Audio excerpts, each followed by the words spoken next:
Excited to be back at Indianapolis and officially start the 2025 season. I want to start off by thanking Jeff Foster and his crew. Every year they do an amazing job, and none of this would be possible without their hard work and help. Real quickly, I want to give a shout out to my scouting staff for the job they do all year long, away from their families on the road, getting our staff geared up for the offseason. Every offseason, there seems to be a unique challenge, and this will be no different. We have a lot of good players that are pending free agents, and so anxious to get with their agents and discuss hopefully long-term plans with a bunch of them. And on top of that, I mean, obviously excited for the new draft prospects that we get to meet here. So last season, congratulations to the Chiefs, our organization, Clark, Mark, Andy. If you'd have told me at the start of last season we went 15-1, and obviously the games that our starters played, and then have a chance to beat a good Houston team and beat Buffalo, would have been super happy. But as we all know, we're a little disappointed by the way the Super Bowl went. But like everything in life, you learn from your losses. Congratulations to the Philadelphia Eagles, Jeffrey, Howie, an amazing team. We have a lot of work to do to get back to where we need to be. But I mean, this is the start of the process, so we look forward to that. So with that, I'll take your questions.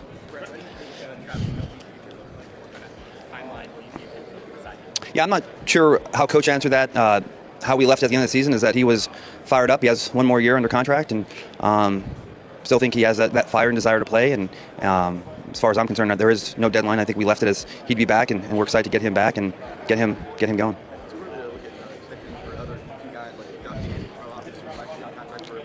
Yeah, that'll be on the list of things to do. We'll get through, obviously, this phase here. We'll get with the agents on the pending free agents and put a free agency plan together.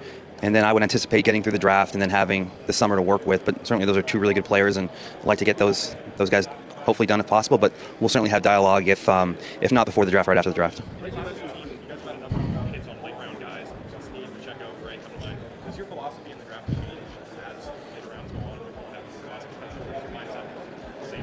Yeah, I think we just exhaust the numbers. I think every year it's, and we always talk about that, this in our scouting meetings.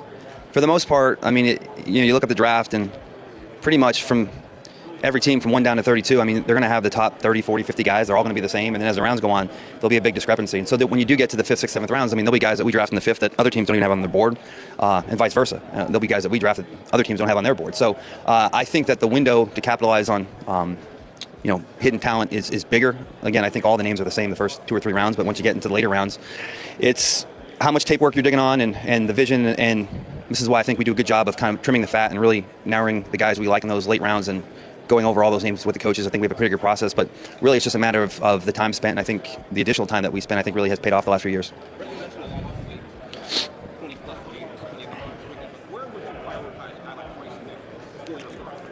Yeah, I mean, he's obviously at the top of the list, and we've already had some good dialogue with him and with the CAA and Torrey and Jimmy and his crew. So obviously a lot to work through, but I mean, this is the time of the year to do that. And again, we've already had some initial dialogue, and that will continue on this week and in the days to come leading up before free agency. So we'll certainly do what we can and feel pretty optimistic about our possibilities there.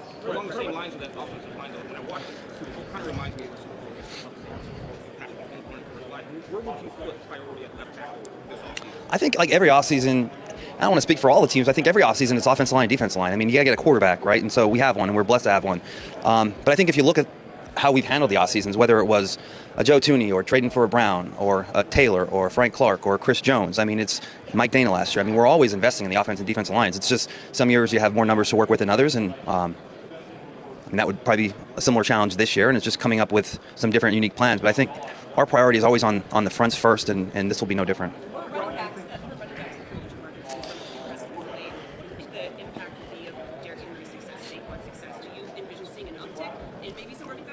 Yeah, I think there's a good possibility. It's funny, Brooke, you mentioned that. I was just talking to an agent. He had a couple running backs coming up, and I said, if you'd asked me a few years ago, I wouldn't have been as optimistic. But with the years, some of the guys that signed last year had, I think everything kind of comes full circle. And, teams always, it goes in flows where it's a run league, then it's a pass league, then, it gets a little bit more balanced. But I certainly think, when you have those, especially when you have those unique guys that have a full skill set where they can run, catch, and block, I think you'll start to see those guys coming back up to where they should be in the market. Well, shoot, Mike was like a best friend for me. I mean, he was the first guy I met when I came to Kansas City. We shared an office together for years, and he was one of those guys that when you go through a transactional period, whether it be free agency or the draft, I mean, you're always going to have big group discussions, small group discussions, discussion with your head coach, and then you're going to pull a guy to the side to really just share your thoughts and ideas with, and he was that guy for me.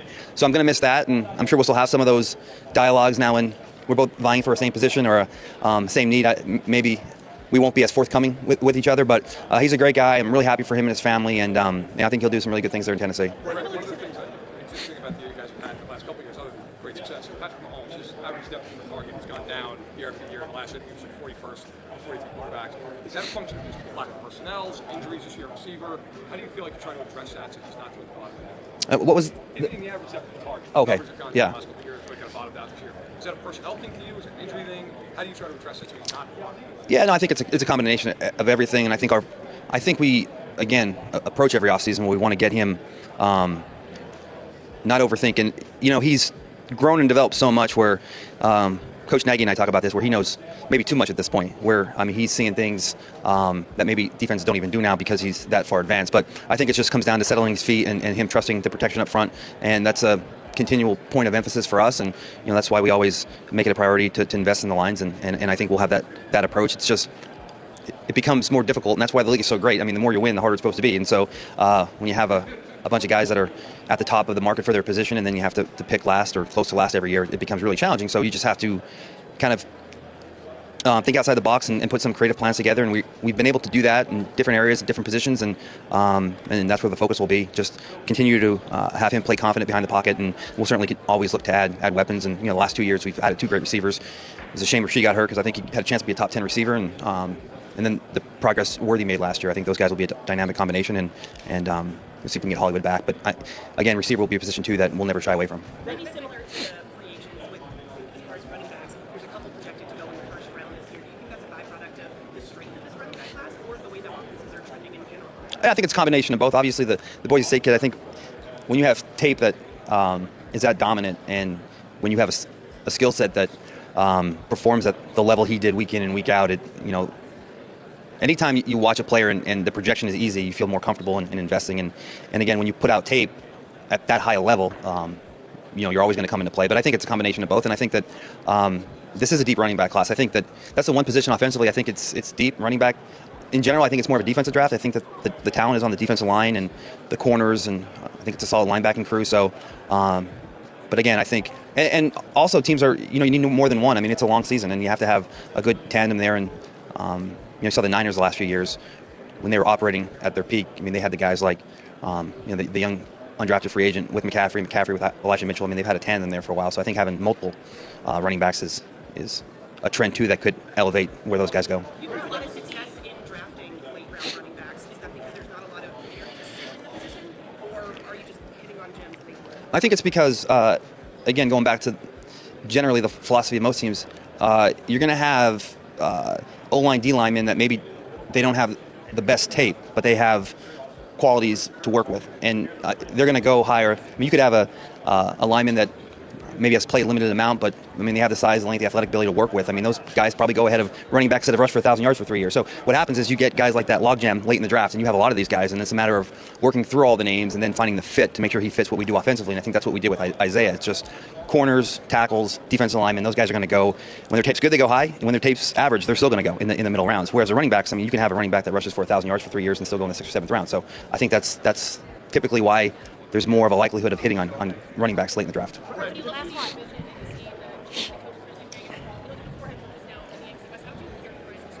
Well, it's outstanding, and on top of the hire that Vegas made, I'm close with John Spytek, and surprised he wasn't a GM sooner. I mean, he's a really talented guy. He's a guy that I work with in Philadelphia. So between him and obviously Coach Payton and Coach Harbaugh and Coach Reed, I mean, it's an all-star lineup. And I mean, look, again, we had a really successful regular season, went 15-1. But if you look at the games that we played against the Chargers and the games we played against the Broncos, they were probably our toughest games and our most physical games, and that's not going to change. And those teams are only going to add to what they have talent-wise and get better. So it'll be a challenge just to win the division next year. And I think that's kind of the mindset we have going in the offseason. Thanks, everybody. We gotta go. Thanks, Alan. Yeah. How many do you think can go in the first 2 rounds? It's like a lot of guys.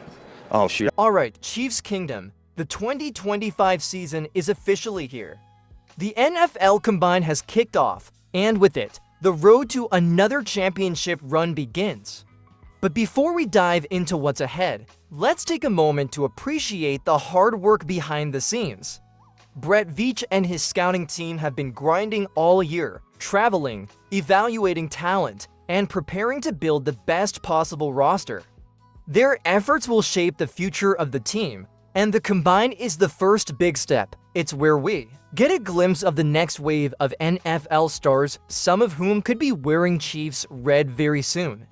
So let's start with you. What are your expectations for the Chiefs this season? More dominance, another Super Bowl run? Drop your thoughts in the comments. But hold on, Veach has already warned us. This season won't be easy. Let's talk about why. Now, here's where things get tricky. The Chiefs are facing one of their toughest off-seasons in years, and it all starts with contracts. A huge number of key players are hitting free agency, and Kansas City won't be able to keep everyone. Tough decisions are coming. Names like Chris Jones, Oljarius Sneed, and Willie Gay Jr. are all on the table. Losing any of them would be a big blow to the team's depth and leadership. But keeping them, that's a challenge too, thanks to the salary cap. The Chiefs need to be smart about their money while keeping the core strong.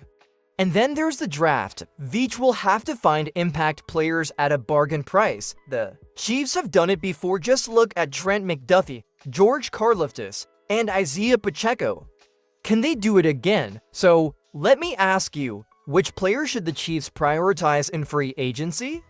Drop your pick in the comments, and contracts aren't the only issue. There's another major challenge when it comes to building this roster. Brett Veach has a plan. He always does. And if there's one thing we've learned, it's that the Chiefs don't just chase big names, they build smart. When it comes to the NFL draft, Veach and his scouting team have a reputation for finding hidden gems. Just look at Isaiah Pacheco, a 7th-round pick who became a key piece of the offense. The Chiefs love to invest in the trenches. Offensive and defensive lines are always a priority. Expect them to target young talent to protect Mahomes and pressure opposing quarterbacks. Then there's free agency. The Chiefs won't go after the most expensive players, but they'll look for the perfect fit, a veteran receiver, more depth on defense. Veach will be calculating every move, making sure the salary cap is used wisely. And here's a big question for you. Should the Chiefs focus more on improving the offense or the defense this offseason? Vote in the comments. But no matter who they sign or draft, there's another major factor in play, one that's completely out of the Chiefs' control. Because this year, the AFC West is looking more dangerous than ever. Let's talk about the elephant in the room, the AFC West. Brett Veach made it clear it's going to be a challenge just to win the division in 2025. Why? Because the competition is getting tougher and the Chiefs' rivals aren't sitting back and relaxing. Take the Denver Broncos, for example. With a new coaching staff and fresh energy, they're not going to be an easy opponent. Then there's the Las Vegas Raiders, who are always a wild card. And don't forget the Los Angeles Chargers, who are on the rise with Justin Herbert leading the way. Each of these teams has made moves to improve their roster, and their ambitions are clear. They want to dethrone the Chiefs. On top of that, we've got fresh blood in the division with new coaches and GMs shaking things up. The AFC West has never been more unpredictable. So, Chiefs Kingdom, who do you think is the biggest threat to the Chiefs in 2025? Let us know in the comments. And with the division getting tougher, you know the Chiefs will need their star QB to be at his best. Let's talk about Patrick Mahomes and what the offense will look like this year. We all know the Chiefs go as Patrick Mahomes goes. And after last season's ups and downs, the offense is looking to bounce back in a big way. The changes in the receiver room and offensive line have had an impact, but Mahomes is still one of the best in the game. The key will be ensuring Mahomes stays comfortable in the pocket, trusting his protection, and avoiding the mental overload. The development of young talent like Sky Moore and Rashid Rice will be huge for the offense. What do you think the Chiefs need to improve on offense to make another Super Bowl run? Drop your thoughts in the comments. The challenges ahead for the Chiefs are big, but with the right moves, this team can rise to the occasion. Let's talk more about it in the next video.